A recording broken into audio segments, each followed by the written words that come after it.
Welcome back to Jamaica's history. If you're joining us for the first time, welcome. You've stepped into a space where we dig deep into the roots of Jamaica's culture and its remarkable people. And to our returning viewers, blessings and big up. Today we take you through the full journey of one of the most iconic figures in global music and Jamaican history, Robert Nesta Marley. We're passionate about bringing these stories to life, but we can't do it without your support. So if you love what you're hearing, hit that like button, subscribe, and drop your thoughts in the comments below. Your support helps us keep these stories alive. Let's continue this journey together. Let's get into it. In the hills of 9 Mile, St. Anne, on February 6, 1945, a child was born who would one day carry the spirit of this island to the far corners of the world. His name was Robert Nesta Marley. His mother, Cedella Booker, was a young black Jamaican woman just 18 years old. His father, Norval Sinclair Marley, was a white British man in his 60s.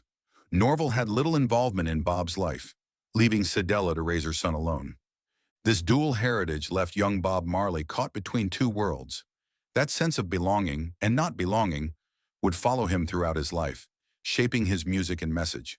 In 9 Mile, life was humble but full of soul.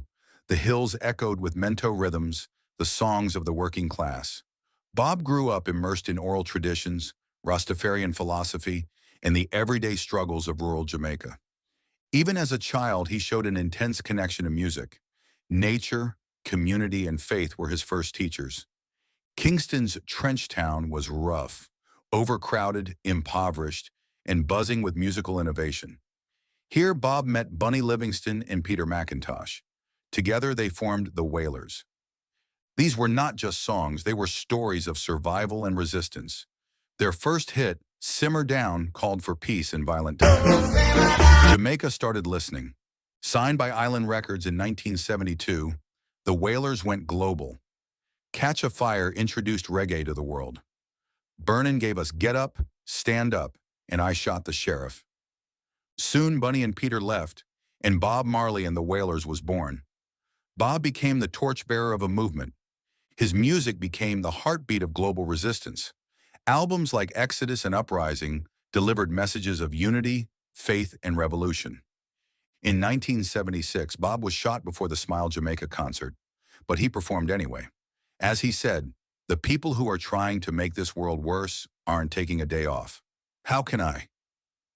A devout Rastafarian, Marley followed the teachings of Haile Selassie I.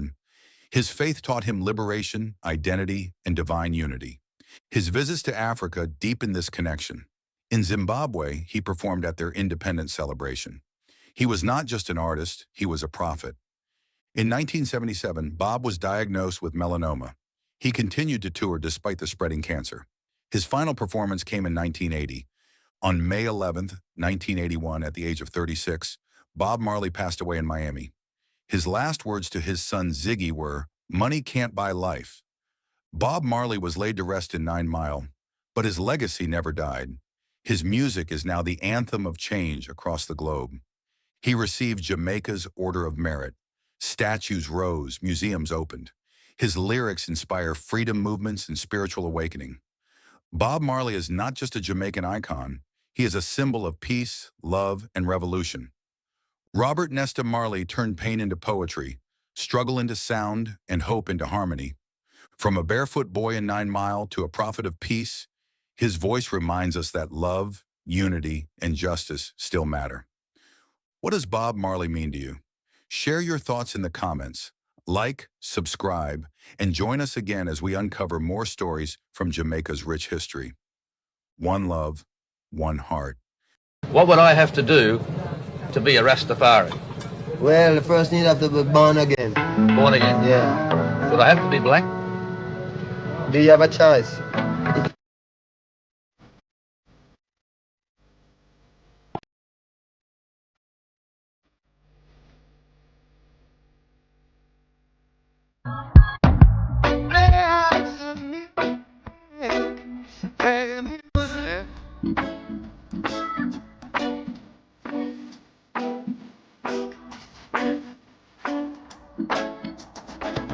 Politics is a heavy game, you know.